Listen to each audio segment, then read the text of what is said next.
5h30 du matin. Une ado de 17 ans prend le volant avec son petit ami et son petit ami.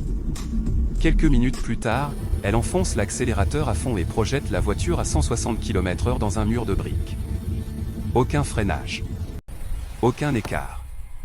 2 garçons meurent sur le coup. Elle survit, et dit ne se souvenir de rien, puis va danser à un concert 3 semaines après. La boîte noire révèle l'impossible, sa chaussure Prada bloquait la pédale à fond. Ce n'était pas un accident. C'était un meurtre calculé de sang-froid par une adolescente. Tu ne vas pas croire ce que cette fille a vraiment fait cette nuit-là. En une fraction de seconde, une Toyota Camry grise a quitté la route pour s'encastrer à pleine vitesse dans le mur d'un immeuble de bureaux. Ce qui ressemblait au départ à un simple accident de la route s'est révélé être l'un des crimes les plus glaçants commis par une adolescente aux États-Unis. Nous sommes le 31 juillet 2022, il est environ 5h30 du matin. Le quartier industriel de Strongsville, banlieue paisible de Cleveland, dans l'Ohio, est encore plongé dans le silence. Soudain, un fracas assourdissant déchire la quiétude. Une Toyota Camry de 2018 vient de percuter de plein fouet la façade en briques de l'immeuble Politico, sur Progress Drive. La voiture est littéralement encastrée dans le mur, comme projetée par un lance-pierre. Des débris jonchent le sol sur des dizaines de mètres. Aucune trace de freinage, aucun écart, aucun autre véhicule impliqué. À l'intérieur, 3 jeunes.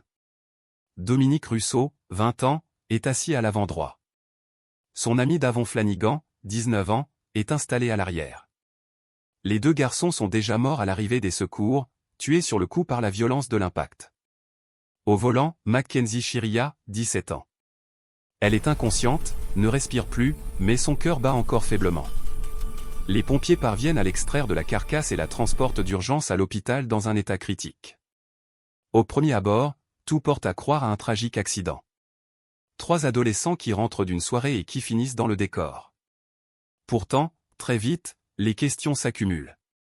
Pourquoi rouler à cette heure-là dans une zone industrielle déserte? Pourquoi aucune tentative de freinage? Et surtout, pourquoi cette voiture a-t-elle accéléré au lieu de ralentir?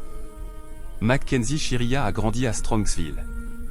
À 17 ans, elle est connue pour son style audacieux et sa forte présence sur TikTok.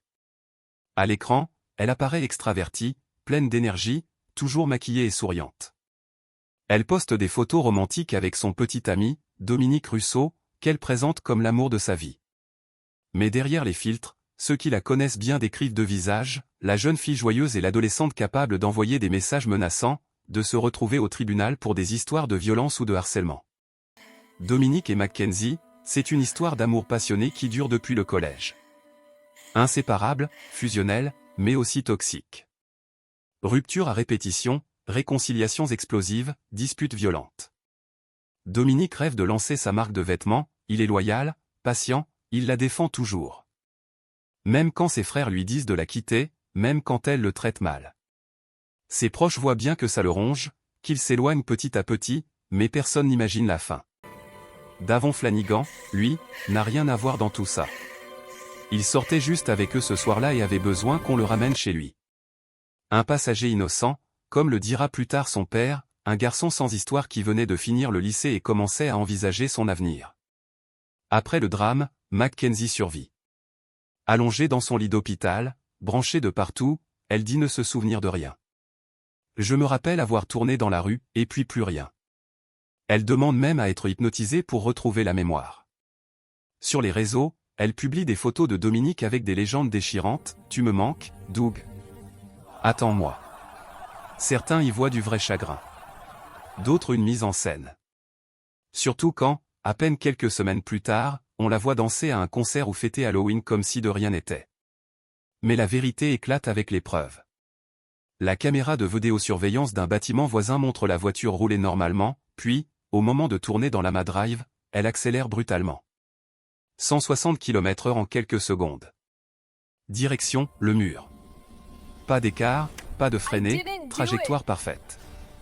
La boîte noire de la Camry est encore plus accablante, dans les 5 dernières secondes, la pédale d'accélérateur est enfoncée à 100%. Aucune pression sur le frein. Et surtout, une chaussure Prada, celle de Mackenzie, est retrouvée coincée sous la pédale, comme si elle l'avait bloquée à fond. En 2023, Mackenzie Chiria, alors âgée de 18 ans, comparé pour 12 chefs d'accusation, double meurtre, homicide aggravé en véhicule, agression grave, possession de drogue, etc. Le procès dure 4 jours, sans jury, jugé uniquement par la juge Nancy Russo. Les procureurs démontrent une intention froide, elle avait choisi ce mur plusieurs jours avant, elle connaissait le lieu, elle a accéléré sciemment. Il rappelle 2 épisodes terrifiants des semaines précédentes, sur l'autoroute I-71, elle menace de cracher la voiture avec Dominique dedans, une autre fois, elle tambourine à sa porte en hurlant et compte à rebours en le menaçant de tout casser. Le jour de la sentence, la salle est pleine à craquer. La sœur de Davon demande le maximum, elle a toujours choisi la solution de facilité et n'a jamais assumé. La mère de Dominique, Christine, regarde Mackenzie droit dans les yeux, tu devrais remercier le ciel d'être encore en vie, parce que mon fils, lui, ne l'est plus. Mackenzie pleure, répète qu'elle est désolée, qu'elle ne se souvient de rien, que Dominique était son grand amour. Son avocat plaide l'accident, la perte de contrôle émotionnel. La juge, elle, tranche sans trembler. Ce n'était pas une perte de contrôle. C'était délibéré. Vous êtes passé d'une conduite normale à l'enfer sur roue. Le 21 août 2023, Mackenzie Chiria est condamnée à 2 peines consécutives de 15 ans à perpétuité, la peine maximale. Elle sera éligible à une liberté conditionnelle dans 15 ans, à 32 ans à peine. 2 familles ont perdu leur fils pour toujours. Et une jeune fille qui postait des cœurs sur TikTok est devenue, en quelques secondes, l'une des criminelles les plus terrifiantes de sa génération.